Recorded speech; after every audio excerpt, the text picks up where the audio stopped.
Question number 13। चलिए मैं इसे शुरू करता हूँ।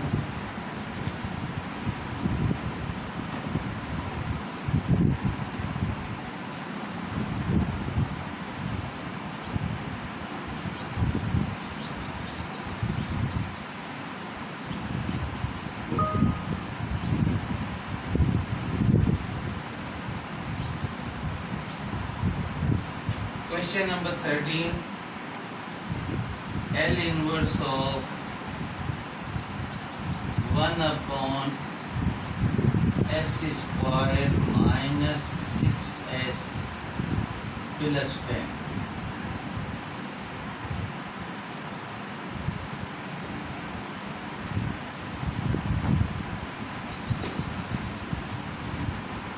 क्या बात है?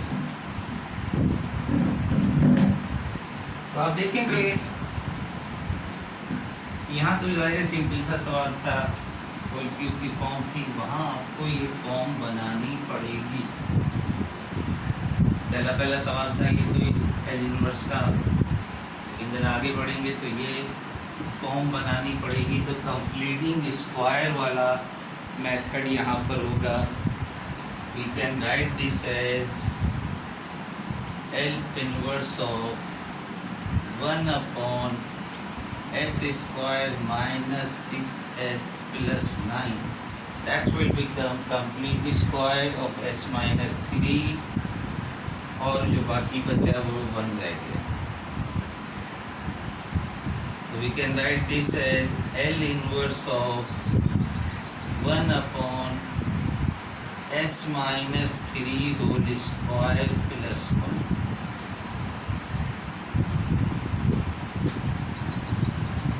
s minus 3 whole square plus 1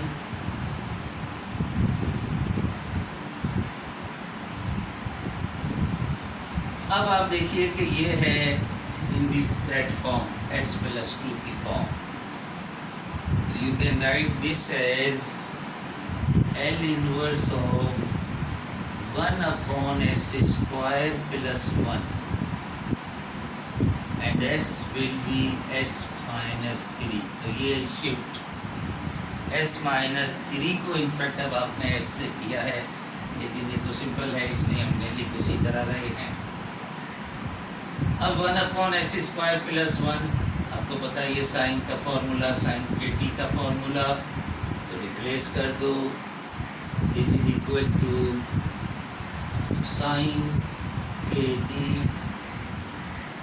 T जो है के 1 है यहाँ पर, तो just sine t s will be replaced by s minus 3। तो फाइनली आपके पास आ जाएगा sine t raise to power minus 3 है तो 3t आ गया, and sine t, that will be the answer.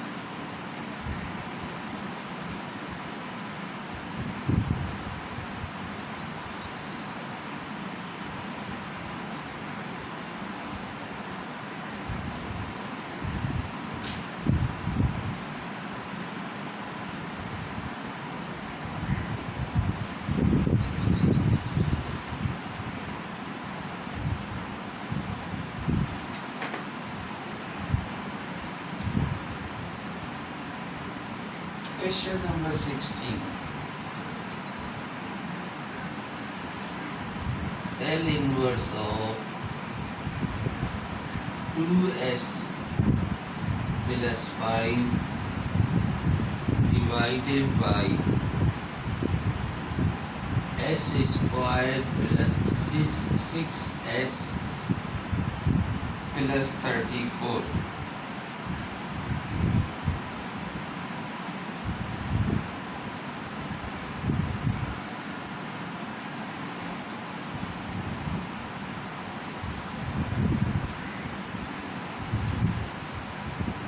इसी तरह से कंप्लीटिंग स्क्वायर करो। L inverse of 2s plus 5 divided by s square plus 6s plus 9 plus 25। and this is equal to L inverse 2s plus 5 divided by s plus 3 whole square plus 5 square। लेकिन आप देखें कि अब आपको s को भी replace करना पड़ेगा in term of s minus 3।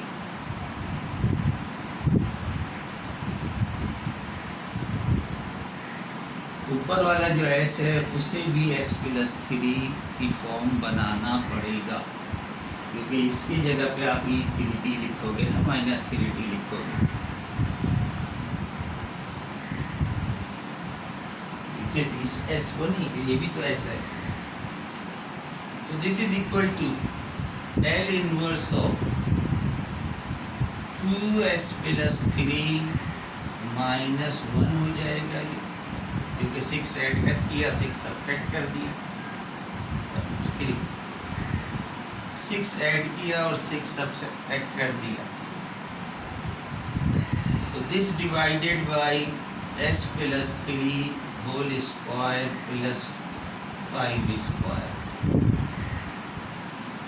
which can be replaced, अलग अलग करके लिख दो चाहो तो पहले, 2 L inverse of s plus 3 divided by s plus 3 whole square plus 25 या 5 square and minus L inverse of 1 upon s plus 3 whole square plus 25। ये जाहिर कॉस का बनेगा, लेकिन पहले s प्लस 3 को रिप्लेस करो तो L inverse of s upon s square plus 25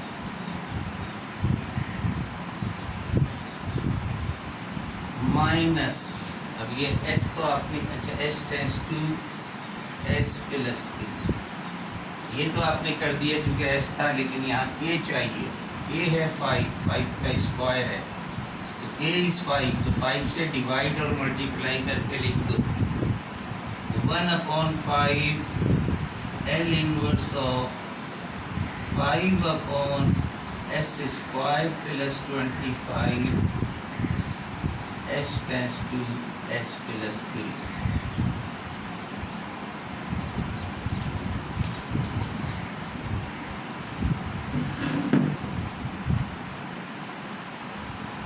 And then finally we have 2, यह बन गया cos का formula, cos 5t is 5 s plus 3 minus 1 upon 5, ये साइन का formula,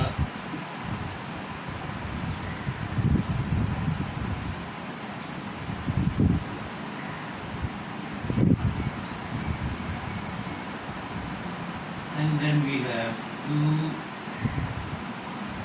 e minus 3t for this one, s plus 3 cos 5t minus 1 upon 5 t minus 3t sin 5t, that will be the answer। तो एक सवाल और कर लेते हैं इसका, फिर जो पार्ट रह जाएगा डिफरेंशियल इक्वेशन, 10 सवाल रह जाएंगे वो इंशाल्लाह जब भी हमें मौका मिला मिड टर्म के बाद की क्लास होगी। अब तो शायद कि कोई नई बात ना हो जाए।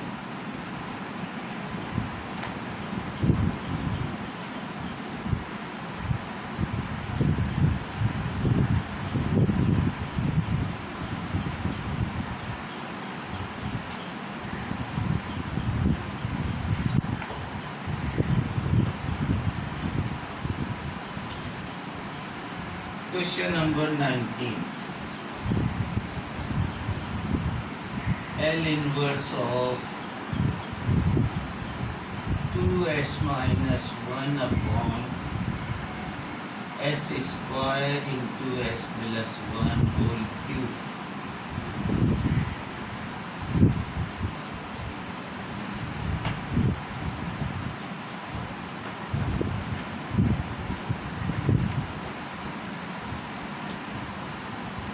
बड़ा सवाल है ज़रा।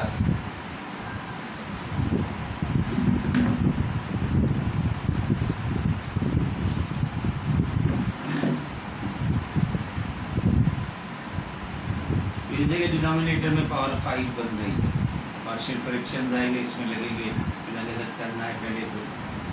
यहाँ तो ऐसा कोई मसला नहीं था, सिंगल सिंगल टर्म थी, वहाँ तो मसला है।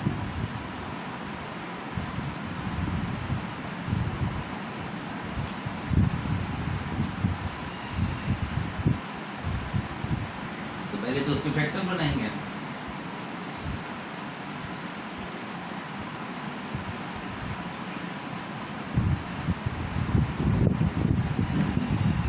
कंसीडर कर लो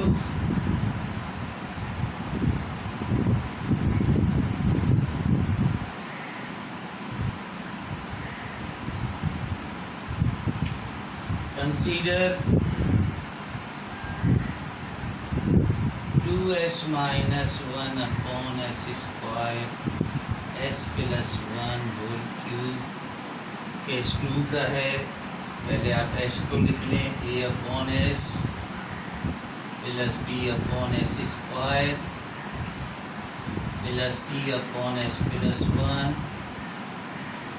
plus d upon s plus 1 whole square and plus e upon s plus 1 whole cube।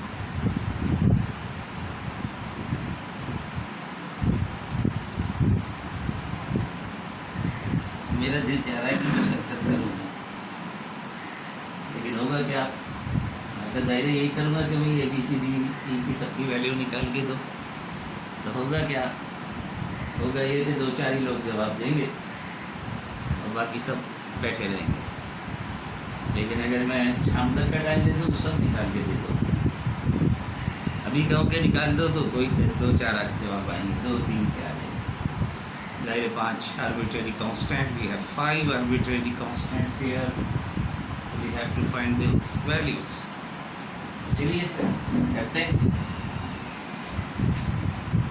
This implies 2s minus 1 is equal to as s plus 1 whole cube b into s plus 1 whole cube cs s plus 1 whole square plus ds करके cs square आ जाएगा, ds square s plus 1 and e के साथ just s square, let me call equation number 2। दो ही linear different unequal factor है, पहले put कर दो, put s is equal to 0 in equation 2। s को 0 पुट करोगे, जहाँ जहाँ s मल्टीप्लाई हो रहा है वो सब 0 हो जाएगा, ये 0 ये 0 ये 0 ये 0 से b आ जाएगा। लेफ्ट हैंड साइड पे जब s को 0 पुट करोगे तो we have -1, on right hand side we have just b। तो b की वैल्यू हासिल हो गई -1। Now put s plus 1 is equal to 0, that is s is equal to -1 in equation 2। so this implies -1 put करोगे तो left hand side पे -3, और जहाँ जहाँ s plus 1 है सारे फैक्टर 0 हो जाएंगे, तो सिर्फ आखिरी फैक्टर बचेगा जस्ट e, क्योंकि s स्क्वायर विल बी +1। तो ये दो वैल्यूज़ आपके पास हासिल हो गई b और e की। और अब आप एक्सपेंड करके लिखें इक्वेशन नंबर 2 को। Equation number 2 can be written as 2s minus 1 is equal to a S4 plus 3S cube plus 3S square plus S। दायरे होल क्यूब का फॉर्मूला ओपन करोगे और हर टर्म को S से मल्टीप्लाई करके लिख दिया है, प्लस B के साथ तो just S cube plus 3S square plus 3S plus 1। C के साथ ऐसे ही होल स्क्वायर को ओपन करो और S स्क्वायर से मल्टीप्लाई करते जाओगे तो S4 plus 2S cube plus S square. C के साथ ये आ गया, D के साथ आ जाएगा S cube plus S square और E के साथ तो just S square. Equation number 3 कह रहे हैं।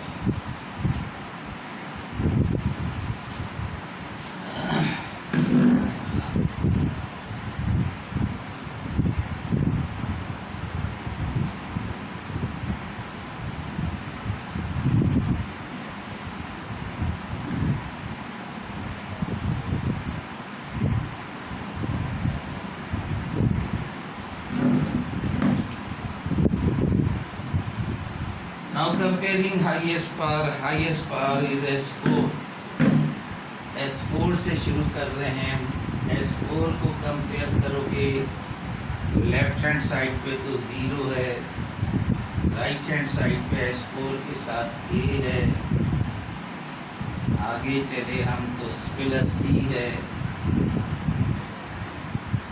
और आगे चले हम तो बस अब ना A की वैल्यू मालूम है हमें ना C की वैल्यू मालूम है, तो इसको कोई नंबर दे देते हैं A प्लस C, या चलिए देखते हैं फिर बाद में क्या होता है। Let me call equation number 4। S cube को कंपेयर कर रहे हैं, अगेन S क्यूब जो है लेफ्ट हैंड साइड पे 0, राइट हैंड साइड पे 3A है, 3A। आगे चले तो प्लस का B, देन प्लस का 2C, then plus B।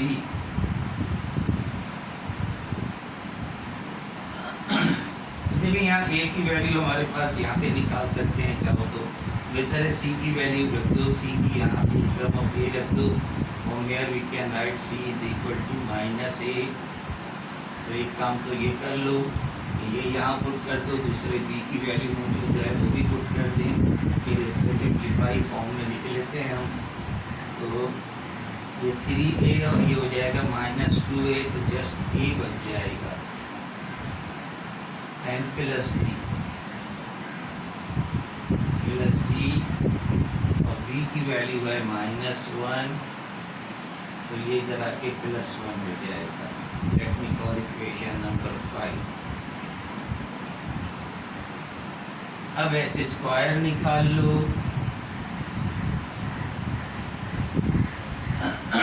S square आप देखें 3A equal to right hand side पे लिख लूँगा मैं, लेफ्ट हैंड साइड को राइट हैंड साइड पे 0 कर लिख लेंगे। आगे चले तो S स्क्वायर के साथ है प्लस का 3B, S स्क्वायर के साथ है प्लस का C और प्लस का D, and this is equal to 0। तो अगेन यहाँ पर भी C और B की वैल्यू रख दो, D को हम ऊपर वाले के साथ सॉल्व कर लेंगे तो A की वैल्यू हासिल हो जाएगी। तो C की वैल्यू है -A पुट करोगे तो ये 2A रह जाएगा, that will remain 2A plus B, और B आपके पास है -1, तो ये राइट हैंड साइड पे जाओगे तो 3 हो जाएगा। तो इसके साथ इसे सॉल्व कर लो। Technical equation 6, solving 6 and 5 subtract करोगे, माइनस माइनस तो ए आपके पास आ जाएगा 2 के इक्वल। ए आ गया तो सी भी आ गया आपके पास, which is minus A, this is -2 आ गया। बी और ई पहले आ चुका है, इक्वेशन नंबर 5 में पुट कर दोगे तो बी भी आ जाएगा। D is equal to equation 5 से D is equal to 1 minus A आपके पास है 2, दिस इम्प्लाइज डी की वैल्यू आ गई -1। A B C D E सारी वैल्यूज आ गई, इक्वेशन नंबर 1 में पुट कर दोगे। Equation number 1 imply 2s minus 1 upon s square s plus 1 whole cube is equal to a is -2, a is minus, c is -2, a is 2 upon s, b is -1 upon s square, c is -2, तो -2 upon s plus 1, d is -1 upon s plus 1 whole square, and e is -3 upon s plus 1 whole cube। ये बन गए partial fraction. Partial fraction आपके पास आ गए। L inverse हर एक का ले लो।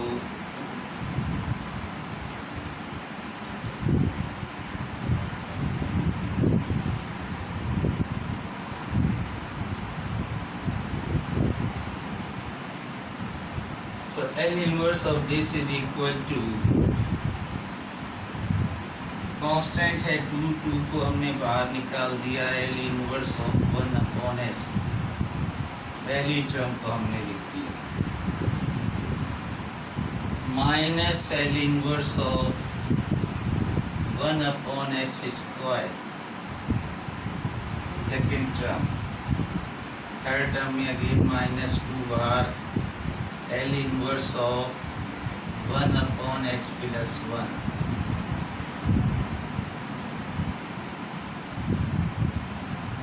then minus L inverse of 1 upon s plus 1 का whole square, and then the last term is -3 L inverse of 1 upon s plus 1 का whole cube। ये है जी पोजीशन। पहली दो टर्म में s सिंगल है, उसे तो डायरेक्ट टी में कन्वर्ट कर सकते हैं, या तीनों जगह पे आपको शिफ्ट थ्योरम लगानी होगी। पहली दो को तो हम डायरेक्ट लिख देते हैं। 1 अपॉन s का मतलब है टी स्क्वायर, 1 अपॉन s का मतलब है 1,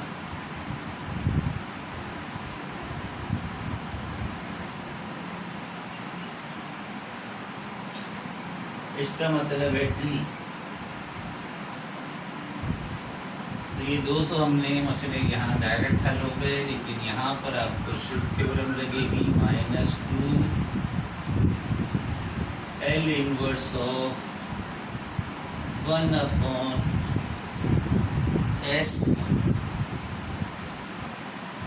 टेंस टू s प्लस 1, इसकी जगह minus L inverse of 1 upon s square s tends to s plus 1 and -3 L inverse of 1 upon s cube, s will tends to s plus 1। देखिए यहाँ तक तो ठीक है, ये तो 1 हो जाएगा, ये 3 हो जाएगा, लेकिन ये 2 यहाँ पर होना चाहिए ऊपर, तो 2 को मल्टीप्लाई और डिवाइड करके यहाँ 2 बना लें। यहीं लिख लो 2 को मल्टीप्लाई और डिवाइड करके। अब आप तमाम को टी से रिप्लेस कर सकते हैं, ये दो तो हमने कर दिए हैं। तो 2 माइनस टी तो आ गया दो पहले वाले दो फैक्टर से, यहाँ से -2, चाहो तो डायरेक्ट लिख दो, चाहो तो ई बल्कि 1 होगा ये तो ये डायरेक्ट आ जाएगा ई रेस टू पावर 1/s। मैं गलती तो नहीं कर रहा, s माइनस 1, हाँ गलती तो ये तो डायरेक्ट है, ये शिफ्टिंग नहीं होगी क्योंकि यहाँ पर पावर नहीं है, शिफ्टिंग नहीं होगी, ये ई की पावर -10 -1 डायरेक्ट आ जाएगा। बारे शिफ्ट भी लगा लोगे तो वही आ रहा है ई की पावर -1, क्योंकि इसके जगह तो 1/s² का मतलब है, ये कर रहे हैं 1/s का मतलब है 1, तो इसकी जगह तो 1 आ गया और इसकी जगह ई की पावर -t आ गया, इसकी जगह आपके पास t आ गया और इसके रिप्लेसमेंट ई की पावर -t हो गया। यहाँ आपके पास -3/2t² हो गया और ई की पावर -t आपके साथ मल्टीप्लाई हो गया। तो इसे आप डायरेक्ट भी कर सकते थे शिफ्टिंग के बगैर भी, क्योंकि तो फार्मूला था सिग्नल पावर t, ये वाले मसले इनका कोई फार्मूला नहीं था, तो ये शिफ्टिंग होगी, ये शिफ्टिंग के बगैर भी डायरेक्ट कर सकते थे, तो यही आता आपके पास, नहीं फिर t नहीं आता, ठीक है, यहाँ यही आता -2 के साथ। तो दिस इज़ द आंसर, या फाइनली ये हटा दो ब्रैकेट, एक ही ब्रैकेट लगा हुआ है, तो दिस इज़ द आंसर। बस कुछ बात करनी है तो बात कर लो, तो क्लास यहाँ ख़त्म करते हैं। आखिरी क्लास इंशाल्लाह जब भी होगी, या अगर कहोगे तो उसकी वीडियो रिकॉर्डिंग डाल देते हैं, फिर बातें कर लेंगे जब भी हमारी क्लास होगी। क्या कहते हो, चलो रिकॉर्डिंग डाल दो उसकी, लेकिन रिकॉर्डिंग ना डाली जाए क्योंकि डिफरेंशियल इक्वेशन है, मेरा ख्याल है वो आमने सामने ही क्लास होनी चाहिए।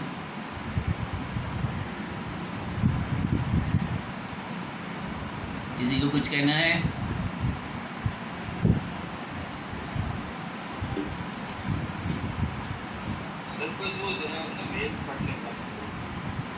ये जो अभी लिखी हुई है,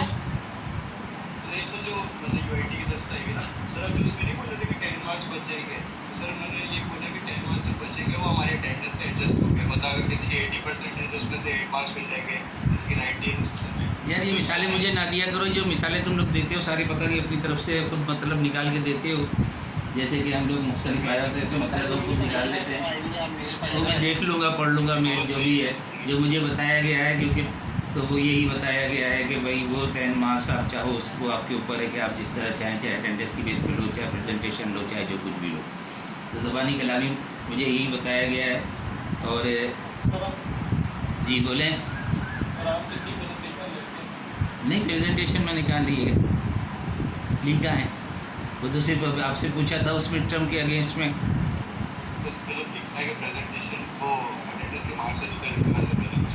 नहीं मुझे ये नहीं कहा, मैं पढ़ लूँगा, देख लूँगा क्या है वो आई भी में, वो जो आपको भेजी गई है मुझे भी आएगी या आ गई है तो देख लूँगा उसमें, ठीक है जी जी बोलें। एक्चुअली मेरी रजिस्ट्रेशन देर से हुई थी, तो मेरी जो अटेंडेंस की परसेंटेज है वो 76% शो कर रहा है, लेकिन मैंने लॉकडाउन से पहले सारी क्लासेस ज्वाइन की थी, एक मिनट, मेरी होती थी। एक मिनट, मैं आपकी ये अटेंडेंस शीट अब उठा ली जो परसेंटेज जिसकी मिल रही है, क्योंकि देखिए पहले 8 वीक का जो था मैंने आपको बताया था कि फर्स्ट 8 वीक का जो था कि सर आप तो ऐसा करें सबको प्रेजेंट करके भेज दें जिनका नाम मेरे पास मौजूद था लिस्ट में, यानी कि सिम में जिसका नाम मौजूद था उनको सबको तो मैंने प्रेजेंट लगा के भेजा है, सिवाय 1-2 अफराद के, शायद तुम बोल कौन रही हो, इतना तो नहीं बोल रही, क्योंकि वो पहले 8 वीक में 1 या 2 मैंने एब्सेंटी लगाई थी। आप देखें कि पहले 4 वीक में आपकी 5 अटेंडेंस भेजी है और सेकंड 4 वीक में आपकी 9 अटेंडेंस भेजी है, तो 2 आपकी जो थी 12 में से 2 कम की थी, 10 अटेंडेंस मैंने लगा के भेजी हैं, तो वो तो NAD जा चुकी हैं। उसके बाद आप मुतवातिर जो 12th वीक हैं उसमें आप बहुत अपने एब्सेंटी की हैं, 10 में से सिर्फ 6 दिन आप आई हैं, तो इस लिहाज से आपका 76.9 बन गया है। अब अगर आप रेगुलर रहेंगी तो कोई मसला नहीं है फिर तो। मुझे बताना चाहिए कि रजिस्ट्रेशन लेट है, वरना मैं तो रोज आपकी क्लास ज्वाइन करती हूं। लेकिन पहले 8 वीक के NAD जा चुकी है अटेंडेंस, वो इमरजेंसी में हमसे कहा गया था कि सर आप लगा के भेज दें, तो वो उसमें ज़ाहिर है अक्सरियत को हमने सिवाय चंद लोगों के जो नहीं आए थे एक आध सिर्फ एब्सेंटी डाली है, उसे तो बंद कर दिया।